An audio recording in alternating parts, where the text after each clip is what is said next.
Bonjour à tous, c'est Enzo Giacomino et on se retrouve pour mon podcast donc sur l'alimentation qui va être ensuite maintenant mis en ligne sur le site de la Fédé.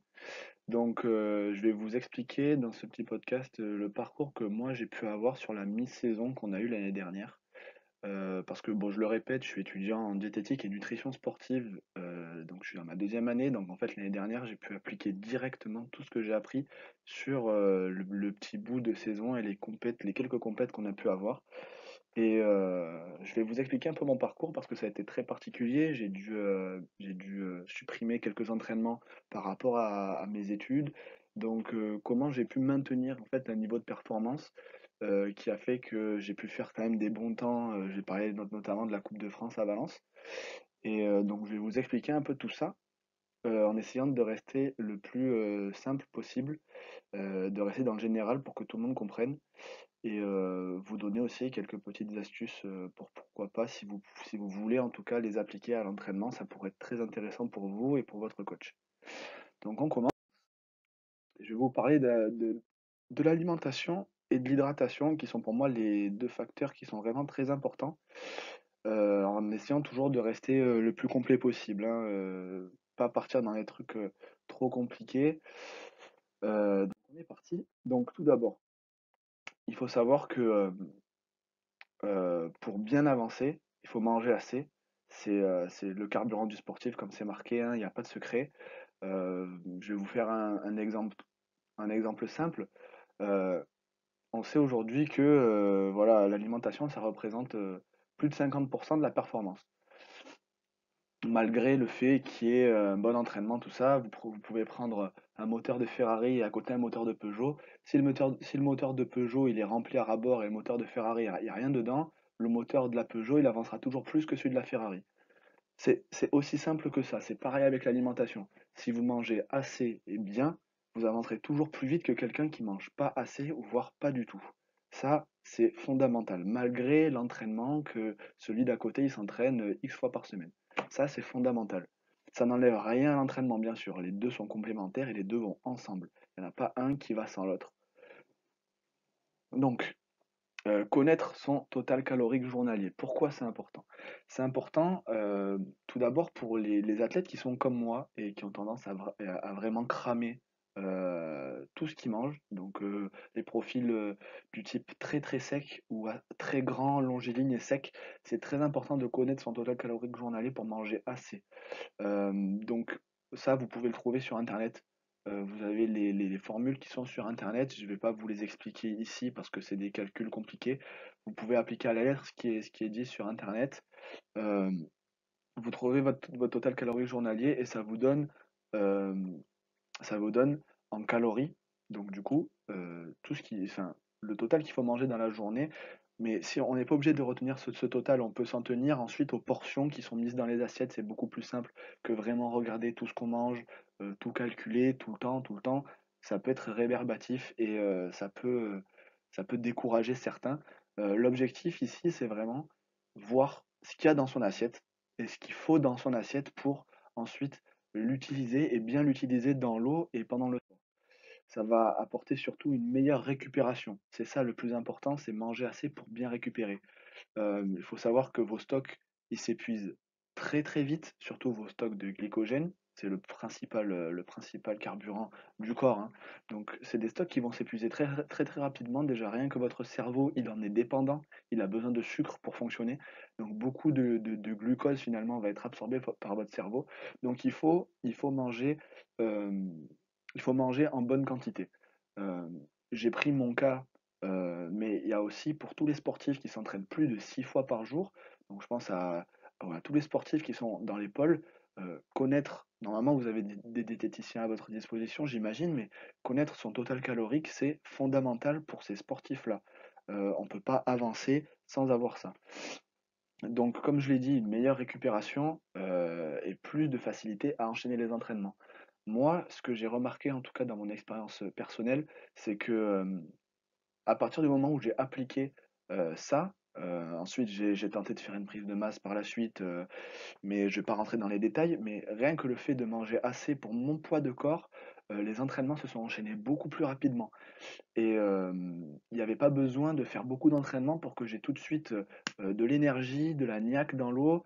Il y avait tout allait beaucoup plus rapidement. Après l'entraînement, je mangeais assez pour pas être fatigué et pour pouvoir bien dormir le soir.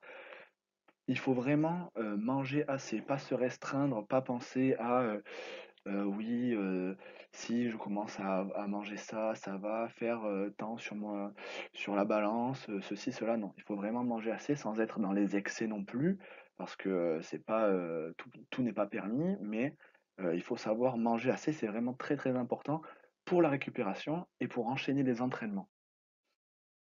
Donc moins de fatigue aussi après tout au long de la journée. Si vous mangez assez, que votre cerveau surtout a assez d'énergie pour tout le long de la journée et ça commence dès le petit déjeuner, vous allez voir pour tous les lycéens en cours, vous allez arriver moins fatigué.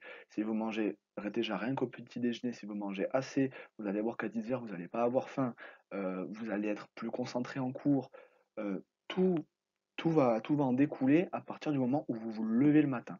Alors je sais très bien qu'il y en a qui n'aiment pas manger, qu'il y en a qui ne mangent pas, mais ne serait-ce que, au moins manger, quelque chose, un petit quelque chose, du sucre en tout cas, le matin, avec aussi des protéines, c'est très, très important. Ça va vous faciliter la journée derrière, c'est très important. Donc ensuite, comme je vous l'ai dit, dans le petit teaser, je vais essayer de vous donner quelques, petites «astuces», entre guillemets, pour pouvoir appliquer ça ensuite à l'entraînement et aux compétitions. Donc tout simplement pour les entraînements, il y a pas de secret, c'est manger bien tout au long de la journée. Et moi ce que je fais et ce que je dis de faire aux nageurs de mon club, c'est 1 heure avant l'entraînement, faire une petite collation. Ça peut être très, très simple, une banane, ça suffit largement 1 heure avant l'entraînement. Après, vous le prenez en fait, il faut la prendre, pour ne pas avoir faim pendant l'entraînement, mais pour ne pas non plus vouloir, la vomir non plus. C'est pas l'objectif. L'objectif, c'est que vous soyez calé pendant l'entraînement et que vous puissiez bien faire votre entraînement. Hem, Moi, ce que je fais à titre personnel, c'est que je prends, des céréales avec du sucre à l'intérieur. Il faut savoir que le sucre qu'il y a dans les céréales, il n'est pas nocif si vous faites directement du sport derrière. C'est-à-dire que vous avez une fenêtre d'à peu près 41 heures à 45 minutes, après l'ingestion des glucides simples. Ils vont rester oups, attendez, je reviens. Ils vont rester directement, dans votre sang et vont être disponibles directement. C'est pour ça que c'est très, très important d'en prendre avant l'entraînement. Vous allez avoir, plus d'énergie et tous les facteurs que j'ai dit au début. Donc maintenant, pour les compétitions, on sait que le principal carburant, c'est le glycogène musculaire. Le glycogène musculaire, pour faire simple, qu'est-ce que c'est? C'est des glucides. Les glucides, ça se trouve dans les pâtes, dans le riz et dans les patates. En compétition, c'est les trois principaux aliments qu'on mange. C'est très, très bien, ça, il faut pas le changer. Maintenant, il faut faire très attention à une chose, c'est qu'en général, pendant les compétitions et moi je l'ai vécu, c'est pour ça que je dis de faire attention à ça, c'est le temps de digestion, et le coup de barre qu'on a après, le midi. Ça, c'est très important et surtout pour, les athlètes d'endurance. Le temps de digestion entre, les pâtes et le riz et les pommes de terre, n'est absolument pas le même. C'est-à-dire que les pâtes, vous allez les digérer 2 fois et vous allez mettre 2 fois plus de temps à les digérer, que le riz ou les pommes de terre et ça peut être très, très important. Je prends l'exemple, d'une session qui se termine à midi. Le temps que tout le monde se change, que tout le monde rentre dans le minibus et que tout le monde aille au resto, ça peut mettre, plus ou moins 1 heure des fois. On va dire entre 45 minutes et 1 heure. Donc, si, la reprise elle est à 14 heures, vous avez plus qu'1 heure pour manger, pour vous reposer et pour ensuite reprendre. Si vous prenez des pâtes, le temps de digestion des pâtes, c'est, à peu près 2 heures. C'est à peu près 2 heures, 2 heures et demie. Le temps de digestion du riz, c'est 1 heure et demie, entre 1 heure et 1 heure et demie. C'est une information qui est capitale. Si vous mangez du riz plutôt que des pâtes à midi, vous allez voir que le coup de barre, heu, vous l'avez plus à partir du moment où vous avez fini votre échauffement quasiment. Et là, derrière, pour enchaîner une course comme, un 400 mètres ou un 800 mètres, c'est pas du tout pareil. Quand on n'a plus cette grosse boule au ventre, avant la course, c'est plus du tout pareil déjà rien que dans la tête. on n'a pas ce stress de est-ce que ça va remonter ou pas remonter? Et même au niveau, de tout ce qui est, énergie dans les muscles, ça va beaucoup plus vite passer si le temps de digestion est beaucoup plus rapide. Donc ça, c'est vraiment une petite astuce à appliquer directement pendant les compétitions. Donc du coup, le midi entre 2 sessions, le riz plus des légumes à volonté, riz ou pommes de terre, je l'ai pas marqué, donc riz ou pommes de terre plus des légumes à volonté, c'est le mieux que vous puissiez faire. C'est, ce qui prend le moins de temps à être digéré et c'est ce qui va le plus rapidement passer dans votre corps et il y aura pas cette sensation de coup de barre, de fatigue, parce que la fatigue, ça vient tout simplement du fait que votre organisme, il prend de l'énergie pour, toute la digestion. Donc moins il y a de digestion, moins votre organisme pompe d'énergie et plus vous avez d'énergie après pour la session de l'après-midi et plus vous êtes performant suivant les quantités que vous allez manger. Mais ça, c'est vraiment une information à prendre, euh, à prendre vraiment avec beaucoup d'importance parce que ce n'est pas négligeable. Ensuite, on va parler du deuxième facteur qui est essentiel, l'hydratation. Donc pourquoi l'hydratation? Déjà, éviter la déshydratation, c'est primordial. Donc connaître son litrage journalier. Pourquoi l'hydratation? Parce que ça va venir jouer sur la performance, ça va venir jouer sur la capacité aux muscles à produire un effort, ça va venir jouer sur l'élasticité des tendons, parce que les tendons sont composés à plus de 70% d'eau. Donc une mauvaise hydratation, ça provoque des tendinites. Et dans notre sport, les tendinites, elles sont vraiment très récurrentes. Donc c'est tous ces facteurs-là qui vont faire que l'hydratation est essentielle. Donc comment connaître son litrage journalier maintenant? C'est très très simple. Son litrage journalier, il est égal à son total calorique. Pour vous faire un exemple, un athlète qui tourne autour des 3000 calories ingérées dans la journée, il doit boire 3 litres d'eau. C'est aussi simple que ça. Donc ça peut paraître beaucoup. Il y a des athlètes qui peuvent monter à des 10 000 calories dans la journée, tout ce qui est marathonien, cycliste en période de compétition, ils montent à des totals comme ça, mais ils ont aussi l'hydratation qui vont avec. Et souvent, ils prennent des jus de fruits. Ça fait monter le total calorique et en même temps l'hydratation, vu que c'est un liquide. Mais c'est un facteur qui est essentiel, l'hydratation. Connaître son litrage journalier, donc litre est égal à calories. Maintenant, deuxième facteur très important, la déshydratation. La déshydratation, 1% de déshydratation provoque 10% de performance en moins. Alors, qu'est-ce que ça veut dire? Dit comme ça veut rien dire, bien sûr. Qu'est-ce que ça veut dire tout simplement? Ça veut dire que vos muscles aussi sont composés d'eau. Le corps humain est composé à 60% d'eau. Donc vos muscles aussi. Si vos muscles ne sont pas hydratés, ils ne vont pas répondre de la bonne façon.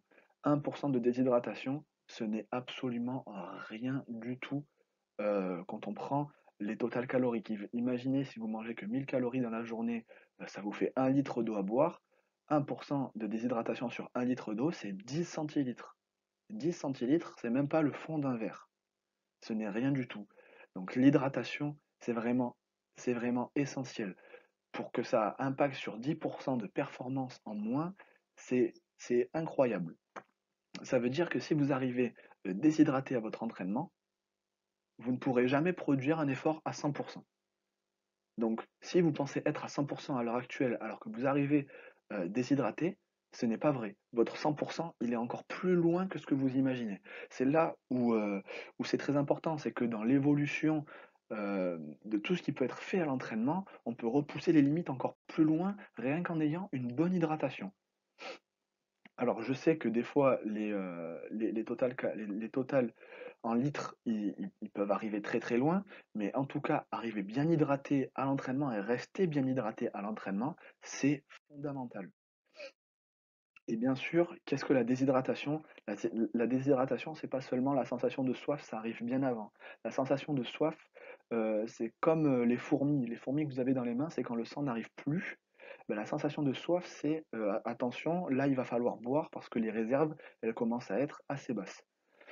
Donc il faut boire régulièrement sans attendre cette sensation, sans avoir soif. Et ça arrive souvent, presque, je pense quasiment à tout le monde, d'avoir la langue un peu pâteuse avant des courses aux compétitions. c'est de la déshydratation, ça aussi. Alors ça ne veut pas dire boire jusqu'à être derrière le plot, mais au moins avoir sa bouteille d'eau avec soi à la chambre d'appel. Quand on a un petit peu soif, prendre une petite gorgée sans prendre des litres, ça aussi c'est très très important. C'est vraiment hyper important. Donc application aux entraînements et aux compétitions, je viens de vous en donner une petite partie pour les compétitions, c'est avoir sa petite bouteille avec soi pour toujours boire un petit peu et pas avoir cette sensation de langue un peu pâteuse, c'est très important. Mais maintenant, pendant les entraînements, c'est là où vous allez tout faire hein, pendant les entraînements, c'est là où vous allez repousser votre corps. Donc si vous vous alimentez bien et que vous avez une bonne hydratation, vous allez exploser vos performances logiquement. Donc qu'est-ce qu'on fait pendant l'entraînement? Ce qui est important pendant l'entraînement, c'est que votre corps va puiser dans ses ressources d'énergie. Ces ressources d'énergie, c'est le glycogène musculaire. Le glycogène musculaire, c'est des glucides, et les glucides, c'est des sucres. Donc, ce que je vais vous donner maintenant, c'est avoir une boisson pour l'entraînement. C'est très important pour apporter tout ce que le corps est en train de perdre, pour pas qu'il y ait de carence, on va dire, pendant votre entraînement. Donc, je vais vous donner une petite application qui est très simple et je pense qui est la meilleure. C'est tout simplement, votre boisson d'entraînement, elle doit avoir un taux de glucides de 60 grammes par litre. Dit comme ça, c'est très compliqué, c'est pas ce qu'il y a à retenir. C'est juste la composition du plasma sanguin. Pourquoi j'ai marqué ça? Parce que si c'est la composition du plasma sanguin, vos glucides vont pouvoir être directement utilisés à partir du moment qu'ils sont dans votre sang. L'assimilation des nutriments va être directe, donc il n'y a pas d'impact sur votre corps. C'est-à-dire que si vous prenez du sucre si vous prenez des carrés de sucre à l'entraînement, ils vont être utilisés directement. Et donc pour ce faire, la boisson que je préconise à tout le monde, c'est la suivante. 1 litre d'eau avec 60 millilitres de grenadine où il y a 100% de sucre dans la grenadine. Donc ça vous fait vos 60 grammes par litre dans votre bouteille, avec 2 pincées de sel pour les sels minéraux qui sont perdus. C'est simple, c'est efficace. Et en plus, avec le goût sucré que vous allez avoir dans la bouche, ça va vous donner envie de boire. Et je vous assure que les 1 litre d'eau, à la fin de l'entraînement, ils sont tombés. C'est obligatoire. Ce qui est difficile avec notre sport et même avec la natation et tous les sports qui se font dans l'eau, c'est que on est dans un milieu qui fait qu'on ne ressent pas la sensation ni de chaud, ni la sensation de soif. Et c'est très très très compliqué de faire boire un athlète de l'eau normale. C'est quasiment impossible parce que boire de l'eau normale à l'entraînement, ça dérange tout le monde, et moi le premier. C'est pour ça que ce goût de sucre que vous allez avoir dans la bouche, il va vous donner envie de reboire derrière. Et si vous n'aimez pas la grenadine, vous pouvez prendre autre chose, sirop de fraise, sirop de menthe, pourvu qu'il y ait juste les 60 grammes de sucre dans les 60 millilitres que vous allez mettre, c'est suffisant. Mais c'est très très très important de boire à l'entraînement pour faire un renouvellement de tout ce que vous allez perdre. En faisant ça, euh, vous allez aussi rester lucide dans votre tête. Parce qu'on a tous subi des grosses séries, je parle des séries qui sont lactiques, avec pas beaucoup de repos, et où on enchaîne les blocs, les blocs, les blocs. On a toujours eu une perte de lucidité à plus savoir ce qu'il fallait faire, et à avoir un moment donné où le 50 ou le 100 mètres, il passe à la trappe, avant de rebondir derrière. Avoir du sucre comme ça va permettre à votre cerveau de rester concentré aussi tout l'entraînement. Après la journée de cours que vous avez passée, si vous vous êtes entraîné le matin, si vous avez une muscu dans la journée, tous les cours ou le travail, si vous arrivez à garder un taux de sucre dans le cerveau qui est adéquat, vous allez pouvoir rester concentré tout l'entraînement. Donc cette boisson de récupération, je le redis, 1 litre d'eau, 60 millilitres de grenadine avec 100% de sucre à l'intérieur, plus 2 pincées de sel, c'est simple, c'est efficace. Vous en aurez même assez pour après l'entraînement, pour vous rehydrater après l'entraînement. On ne peut pas faire plus simple. Il faut savoir que pour 1 heure d'entraînement, un sportif a besoin de 500 millilitres d'eau. 500 millilitres d'une boisson. Donc pour 2 heures d'entraînement, ça fait 1 litre. Pour 1 heure et demie d'entraînement, ça fait 750 millilitres. Tout ça, c'est applicable. Euh, et c'est surtout pas à négliger. Donc pour simplifier les choses sur tout ce que je viens de dire, il y a 2 facteurs essentiels. Manger suffisamment pour avoir assez d'énergie. Je vous répète la petite astuce que je vous ai donnée pour les entraînements, c'est manger avant l'entraînement pour avoir assez pendant l'entraînement. Donc la banane, c'est le mieux parce que c'est ce qui contient le plus de glucides. Donc la banane 1 heure avant l'entraînement, c'est le mieux. Si vous voulez manger autre chose, vous pouvez à condition que ça ne vous fasse pas l'envie de vomir. Ensuite pour les compétitions, donc du coup je vous ai dit, privilégier le riz et les pommes de terre entre 2 sessions pour les sucres lents, parce que ça prend 2 fois moins de temps à être assimilé, à être digéré que les pâtes, et c'est surtout pour ne pas avoir cette sensation de trop plein, cette sensation de coup de barre après le midi. Ça aussi, c'est très important. Et le deuxième facteur, l'hydratation. Donc hydrater suffisamment son corps et les muscles pour maintenir une efficacité optimale, c'est très important avec la petite astuce sur la boisson de récupération. Éviter la déshydratation, je le répète, 1% de déshydratation, ça correspond à 10% de performance en moins. Donc peut-être pas être hydraté toute la journée, même s'il le faudrait, mais en tout cas le temps de l'entraînement, il faut être hydraté. Le temps de l'entraînement, c'est hyper important de rester hydraté, d'avoir sa boisson et d'avoir tout ce qu'il faut dans la boisson pour que le corps reste au meilleur niveau. Voilà, donc j'ai fini mon petit podcast. J'espère que toutes les petites astuces, elles vous auront plu et j'espère que ça vous servira pour l'entraînement. Moi, personnellement, c'est des astuces que j'ai mis en place l'année dernière.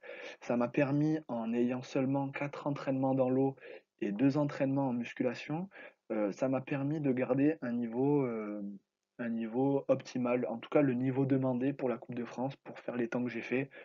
Et pour faire, la performance qu'on a fait aussi en équipe. Donc ça veut pas dire que j'ai rien fait à l'entraînement, ça veut pas dire qu'il faut rien faire à l'entraînement. L'entraînement, ça reste quand même déterminant en termes de sensations et de travail, mais l'alimentation, elle est essentielle. Comme je l'ai dit, si vous avez beau avoir un moteur qui peut faire du 0 à 100 en 2 secondes, si vous mettez rien à l'intérieur, le moteur, il avancera pas. Donc, prenez toutes les astuces qui ont été dites dans ce podcast, mettez-les en application, et si vous voulez me faire des retours, ensuite, je suis joignable sur Instagram.